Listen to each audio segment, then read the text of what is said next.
Volodymyr Zelensky very plainly is very upset, even angry, about being offered for Ukraine membership of NATO in the future, but with no timetable. I guess you could see why he's unhappy with that, can't you?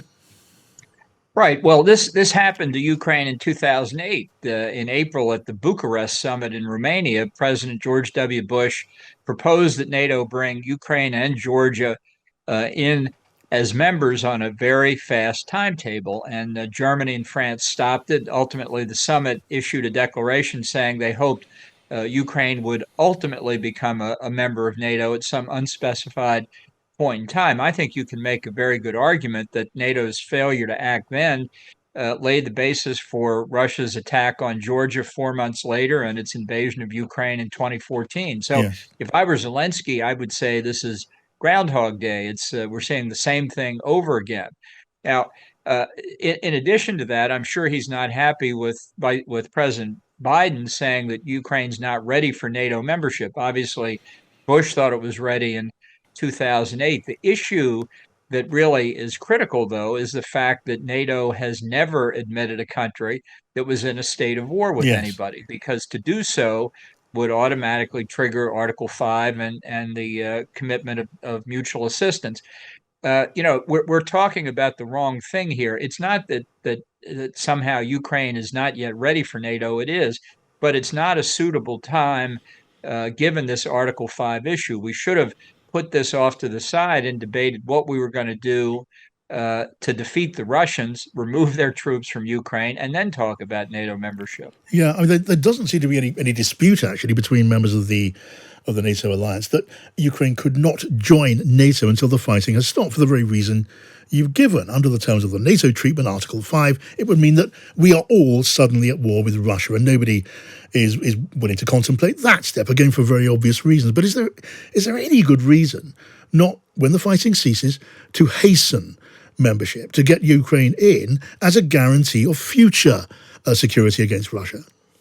Yeah, absolutely. I think the decisions by Finland and Sweden over a year ago now, but after the Russian invasion in February of last year to seek NATO membership, prove the very point that George W. Bush tried to make in 2008. The only real defense against Russian aggression is to be behind a NATO border. NATO countries have never been attacked by conventional military forces of the Soviet Union or Russia. The Baltics have been subject to Russian cyber attacks, and that's something that we should take more seriously. But the fact is, NATO is a defensive alliance, and that's why the Finns and the Swedes abandoned 75 years of neutrality for their own security sake, and we welcome them into NATO. That's what Ukraine, frankly, that's what Moldova and Georgia and others want as well. And NATO dropped the ball in 2008, if not before, and not considering these questions. Instead, we left a gray zone Yeah.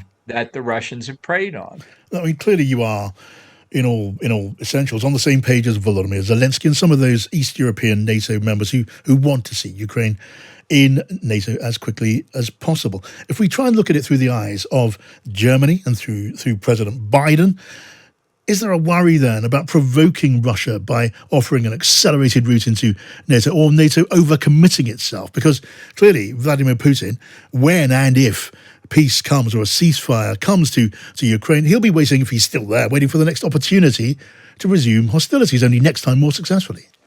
Right. Well, in terms of provoking Putin, what is he going to do? Invade Ukraine?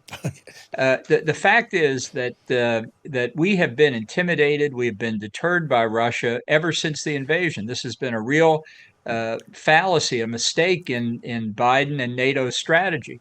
If Putin has another conventional force that can intervene elsewhere, if he's provoked by our action in NATO, I'd like to know where it is. And by the way, if it exists, why hasn't he sent it into Ukraine to assist the stumbling efforts of his existing military presence there?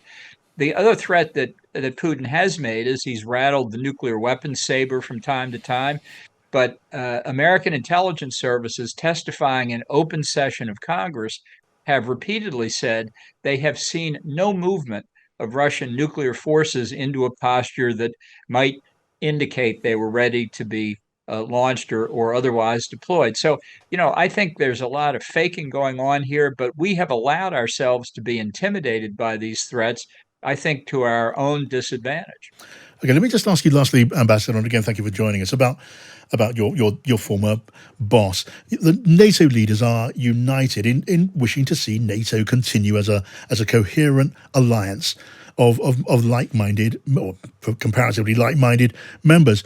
Donald Trump, who is planning to run for the presidency, of course, for a second time, has said that he would bring peace to Ukraine in the space of 24 hours. However implausible that might be, he is talking about forcing some sort of concession which ends the war. And I know it's your view, and I assume it is still your view, that Donald Trump has at the back of his mind an ambition to take America out of NATO altogether.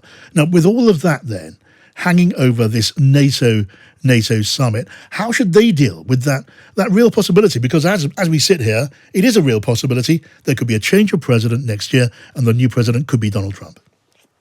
Well, the answer is to win the war quickly. And yet, neither the United States, nor I may say for all of its efforts, the United Kingdom or NATO as a whole, have a strategy to win the war quickly. Because certainly on the part of the U.S., we have been deterred by this concern about Russia's reaction.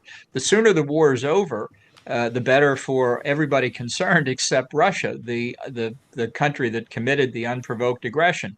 And I'll just tell you, watching the scenes this morning from Vilnius brings back to my mind very vividly the NATO summit in the summer of 2018 in Brussels, when Donald Trump came very close to announcing America's withdrawal from NATO. Then, when he spoke at the first plenary session of that NATO summit, I didn't know what he was going to say. So I listened with the same interest that everybody else around the room did. Now, Yeah. fortunately, he didn't pull out, but I think if he did get a second term, I think the likelihood is very, very high he would, to the detriment of the United States and all the allies.